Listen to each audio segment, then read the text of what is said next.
ഈ ആധാരം ഏട്ടൻ തന്നെ സൂക്ഷിച്ചാ മതി. അത് ഇവിടെ ഇരിക്കട്ടെ, ഇവിടുത്തെ ആധാരല്ലേ, അത് ഇവിടെ ഇരിക്കണ്ടേ. എന്താ മോനെ, ഇന്ന് കളിക്കാൻ പോയില്ലേ?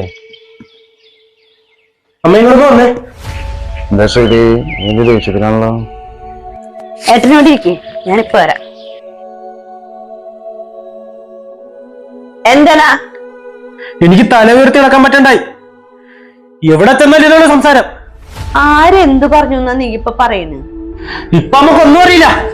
എല്ലാം മരുത്തി വെച്ചിട്ട് മനുഷ്യൻ നാണക്കാവാ. അപ്പോ നീ വെറുതെ എന്നോട് വഴക്കുണ്ടാക്കാൻ നോക്കണ്ട. പോയിപ്പോ നീ അച്ഛനാവാൻ നോക്കണോ? അച്ഛനുണ്ടായിരുന്നെങ്കിൽ ഞങ്ങൾക്ക് ഗതി വരില്ലായിരുന്നു. ഈശ്വരനെ വടിവെട്ടേറിയല്ലേ മക്കളെ. അമ്മ നിങ്ങൾക്ക് എന്തേലും കുറവ് വരുത്തിയിട്ടുണ്ടോ? നമുക്ക് എന്താ പറഞ്ഞ മനസ്സിലാവണ്ട. വിഷയം അമ്മയും വേണമെങ്കിലാ. അത് നീ പലതവണ ഇവിടെ പറഞ്ഞിട്ടുള്ളതല്ലേ. അതിനെ കുറിച്ചൊരു ചർച്ച വേണം ഞാൻ പലതവണ നിന്നോട് പറഞ്ഞിട്ടുണ്ട്. അങ്ങനെയാണ് എന്നെ കൂടെ നിൽക്കണില്ല. ഇങ്ങനെ എങ്ങോട്ടേലും പോവും. അന്നാ മക്കളെ, നിന്നെ ആരോട് പറഞ്ഞിട്ടില്ല? ഇന്ന് ഞാൻ കാട്ടിത്തരാ. ഞാൻ അച്ഛന്റെ സ്വഭാവം മോന് മൂക്കത്തെ ചുണ്ടി. എവിടെയാ നീ പോയിട്ട് വരട്ടെ. അപ്പോ എവിടേക്കാ? ഞാൻ പുറത്തേക്ക് പോവുക. നീ ഇവിടെ വന്നേ, വിടുവാ.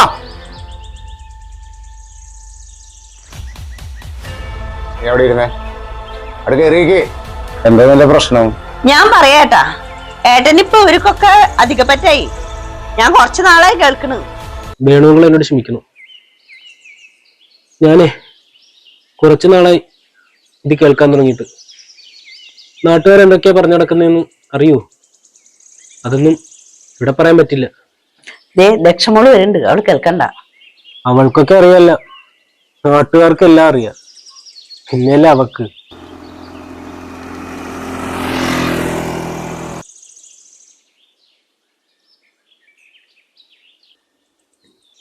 വരുന്ന വഴിക്ക് മോളെ കുട്ടി കാണൂലെന്ന് എനിക്കറിയാം.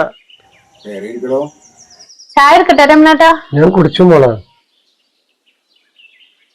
എന്താ ആരും ഒന്നും ഉണ്ടായിരിക്കണേ? ഗൗരവപ്പെട്ട ഒരു ചർച്ച നടന്നുകൊണ്ടിരിക്കുക രമണേട്ടാ. രമണേട്ടനും കേൾക്കണതൊക്കെ. എന്താ മോളെ, എന്താ പ്രശ്നം? എന്റെ മക്കൾക്ക് ഇപ്പൊ വേണേട്ടൻ ഇങ്ങോട്ട് വരുന്നത് ഇഷ്ടമില്ല, അതാണ് പ്രശ്നം. അവര് പറയുന്നതിൽ തെറ്റൊന്നുമില്ല മോളെ. നാട്ടിൽ നടക്കുന്ന സംസാരം അതല്ലേ. അവരുടെ ചുവട്ടിലും പലതും കേട്ടിട്ടുണ്ടാവും. അതിൽ വല്ല സത്യം നിന്ന് രമണേട്ടൻ വിശ്വസിക്കുന്നുണ്ടാ? എന്റെ പൊന്നു മോളെ, സത്യം ചെരുപ്പിടാൻ തുടങ്ങുമ്പോഴേക്കും നോണ അക്കരെ കടന്നിട്ടുണ്ടാവും. അതാണ് ഇന്നത്തെ ലോകം. ആളുകൾക്ക് എന്താ പറഞ്ഞുകൂടാത്തത്? വേണുവിനെ എനിക്ക് അറിഞ്ഞൂടെ? ഒരു കാലത്ത് ഒന്നുമില്ലാതിരുന്ന സമയത്ത് തെരുവിൽ നിന്ന് കൈ പിടിച്ചു കൊണ്ടുവന്നതാ ഞങ്ങൾ ഈ വേണുകള്. അന്നു മുതൽ എനിക്കറിയാം എന്റെ ഏട്ടനെ. ആ ഏട്ടനോട് ഇവര് ഇവിടെ നിന്ന് ഇറങ്ങി പോവാൻ പറയുന്നു. അത് പറഞ്ഞിട്ട് കാര്യമില്ല ശരിയേ. പറയുമ്പോ നിങ്ങൾ തമ്മിൽ എന്താ ബന്ധം? അതാ നാട്ടുകാർ ചോദിക്കുന്നത്. കേട്ട് കേട്ട് മടുത്തു. ഇനി കേൾക്കാനൊന്നുമില്ല. അവരും പറയുന്നതിലും കാര്യമില്ലേ? ഒരമ്മയെ കുറിച്ചല്ലേ പറയുന്നത്. അത് അത്ര നല്ല കാര്യമൊന്നുമല്ല. ഇതൊന്നും കേട്ട് ഏട്ടൻ വിഷമിക്കണ്ട. നാട്ടുകാരെന്താന്ന് വെച്ചാ പറഞ്ഞോട്ടെ. അതൊക്കെ അമ്മയ്ക്ക് പറയാം. പക്ഷെ പുറത്തിറങ്ങി ഞങ്ങളല്ലേ ഇത് കേൾക്കുന്നത്. ഇനി അത് ശരിയാവില്ല. അപ്പോ ഇനി മുതൽ വേണമെങ്കിൽ ഇങ്ങോട്ട് വരാൻ പാടില്ല അല്ലെ? വരാൻ പാടില്ലെന്നൊന്നും ഞാൻ പറയുന്നില്ല. ഇടക്കിടക്ക് വന്ന് പൊക്കോട്ടെ. പക്ഷെ സ്ഥിരം ഇങ്ങനെ വന്ന് കുത്തിയിരിക്കാൻ പറ്റത്തില്ല. ഇത്ര ഞാൻ പറഞ്ഞുള്ളൂ. അതാവും പറഞ്ഞു. ശരിയാ. എന്ത് ശരി? എന്തറിഞ്ഞിട്ടാ രമണേട്ടൻ പറയുന്നത്? ഇവനെ തന്തം മരിക്കുന്ന സമയത്തേ ഇവനെ ഒരു പൊടിക്കുപ്പി അത്രയ്ക്ക് ഉണ്ടായുള്ളോ. ഇവനെയൊക്കെ വളർത്തിക്കൊണ്ടുവന്നതേ ഈ വേണുങ്കളാ. എന്നിട്ടാ അവൻ ഒപ്പത്തിനൊപ്പം നിന്ന് സംസാരിക്കാൻ നിക്കണ്. അതൊന്നും ഇപ്പൊ പറഞ്ഞിട്ട് കാര്യമില്ല മോളെ. എന്ത് കാര്യമില്ല? അതൊക്കെ മനസ്സിലാക്കിട്ട് വേണം സംസാരിക്കാൻ. ഈ വേണുങ്ങൾ ആരാന്ന് നിങ്ങളുടെ വിചാരം? ഇങ്ങനെ ഇരിക്കണം നോക്കണ്ട. നിങ്ങളെ കടിച്ച് നേരെയൊക്കെയുള്ള അധികാരമുള്ള മനുഷ്യനത്. അതെ, ആ അധികാരമാണ് ഞങ്ങൾക്ക് ഇപ്പൊ അറിയേണ്ടത്. ഞങ്ങൾക്കറിയാത്ത എന്ത് അധികാരമാണ് അമ്മയെ വേണുങ്ങൾക്ക് കൊടുത്തിരിക്കുന്നത്? അത് ഞങ്ങൾക്ക് ഇപ്പൊ അറിയണം. അത് ചേട്ടൻ പറഞ്ഞത് ആബ്സല്യൂട്ട്ലി കറക്റ്റാ. അത് ഞങ്ങൾക്കറിയണം. വേണുങ്ങളും അമ്മയും തമ്മിൽ എന്താ ബന്ധം? സഹോദര ബന്ധം, ഭാര്യ ഭർത്തൃ ബന്ധം, അല്ലെങ്കിൽ അവിഹിത? പറയണം. ഒന്നും പറയാല്ലേ നിങ്ങൾക്ക്? അമ്മയും വേണുങ്ങളും കൂടി അവിഹിതാന്ന ഈ നാട്ടുകാർ മൊത്തം പറഞ്ഞു നടക്കുന്നത്. അത് കേട്ടിട്ടാ ഞങ്ങൾ ഇവിടെ ജീവിക്കുന്നത്. ഇനി ഞങ്ങൾക്ക് ഇങ്ങനെ ജീവിക്കാൻ സൗകര്യമില്ല. ഇനി വേണുങ്ങൾ ഇങ്ങോട്ട് വരണ്ട. മോളെ, അങ്ങനെയൊന്നും പറയല്ല മോളെ. വേണുങ്ങളില്ലാണ്ട് നമുക്ക് ജീവിക്കാൻ പറ്റില്ല. പ്രത്യേകിച്ച് അമ്മയ്ക്ക് പറ്റില്ല മോളെ. മതി, ഇത്രയും മതി. അമ്മക്ക് ഇഷ്ടമാണല്ലോ, ഇനി ഞങ്ങൾ കഴിക്കും. എന്തേറ്റു? വിവാഹം. അമ്മയും വേണങ്ങളും വിവാഹം കഴിക്കും, ഞങ്ങൾക്ക് സമ്മതം. നിങ്ങളെ മക്കളെടുത്തി തരുന്നത്. ആഹാ, നന്നായി.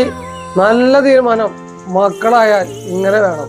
വേണമെങ്കില് ഞങ്ങള് മനസ്സിലാക്കി കൊടുത്തോളാം. വേറെ ആരാ മനസ്സിലാക്കിയിട്ടുള്ളത്? അല്ലേ അങ്കിളെ?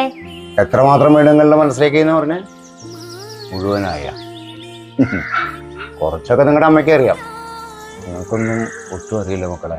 നാട്ടുകാർക്ക് തീരെ അറിയില്ല. വർഷങ്ങൾക്ക് മുന്നേ എൻ്റെ ഒരു വണ്ടി ആക്സിഡന്റിൽ എൻ്റെ അമ്മ എനിക്ക് കുറച്ച് ചോര വന്നിരുന്നു. അന്നുള്ള രക്തബന്ധ ഞാനും എൻ്റെ അമ്മയായിട്ട് അത് ഇന്ന് വരെ നിലനിന്ന് പോയിട്ടുണ്ട്.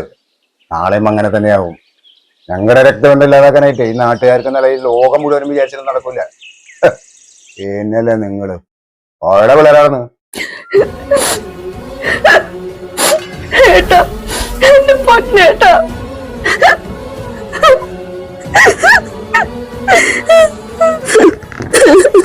കരയല്ലേ മോളെ, കരയല്ലേ നീ. മോള് ഏട്ടനോട് നീ ക്ഷമിക്കണം. ഏട്ടൻ ഇറങ്ങാണ്. ഇനിയൊരു വരവ് ഏട്ടൻ വീട്ടുണ്ടാവില്ല. ഏട്ടാ, ഏട്ടന് ഞാൻ വിടില്ല. ഏട്ടൻ പോവണ്ട ഏട്ടാ. ഇവിടെ വേണം, ഏട്ടൻ ഇവിടെ വേണം ഏട്ടാ. ഏട്ടൻ പോവരുത്. ഏട്ടൻ ഇവിടെ ഉണ്ടാവണം ഏട്ടാ. ഏട്ടൻ പോവാൻ ഞങ്ങൾ സമ്മതിക്കില്ല. ഏട്ടൻ പോവരുത് ഏട്ടാ.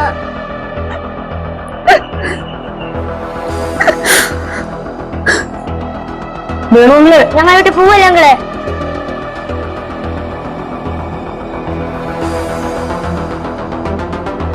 ഞങ്ങളോട് ക്ഷമിക്കണമെങ്കിലും